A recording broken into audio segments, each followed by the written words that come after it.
শ্রদ্ধেয়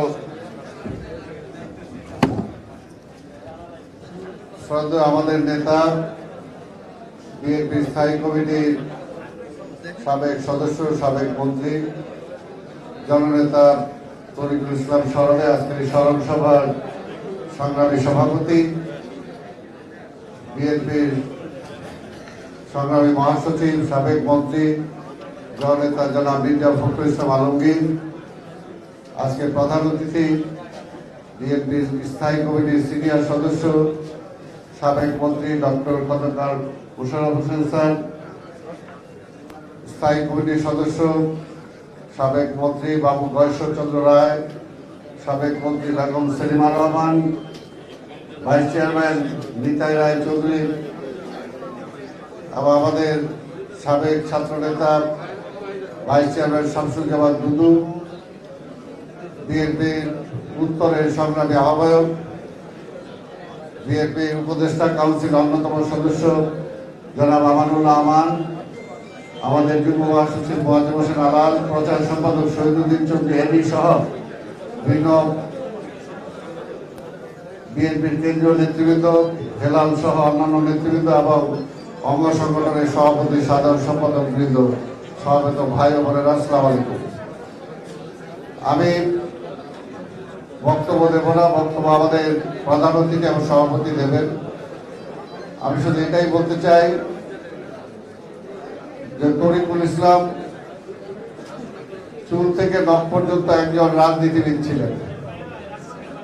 তার সম্পূর্ণ জীবনটাই ছিল রাজনীতিকে ঘিরে, মানুষকে ঘিরে।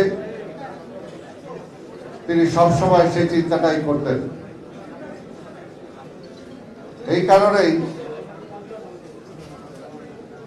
ওনার পক্ষে সম্ভব হয়েছে যে সত্য কথাটা সাহসের সাথে উচ্চারণ করতে।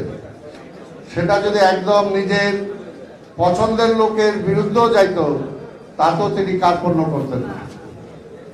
এই গুণাবলীটা আজকে রাজনীতিতে অনেকটা অভাব, অনেকটাই অভাব।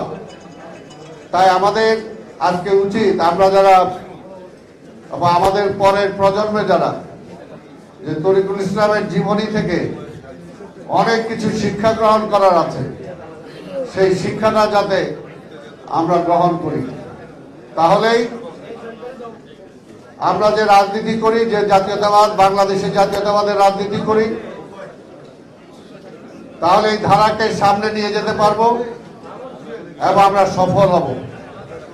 আজকে সাম্প্রদায়িকতার কথা বলা হয়, আবার এখানে একটা লেখা দেখলাম, বলেছেন একজন লেখক যে তিনি বিএনপি করতেন কিন্তু তিনি অসাম্প্রদায়িক ছিলেন। এর মানেটা আমি বুঝি না। বিএনপি কি কোনো সাম্প্রদায়িক দল নাকি? কাজে এই বিষয়টা, এই যে রাজনীতিটা, এই রাজনীতিটাই যদি আমরা অনুধাবন করতে না পারি, তাহলেই আমাদের ব্যত্যয় ঘটে, আমরা বিচ্যুতি হই।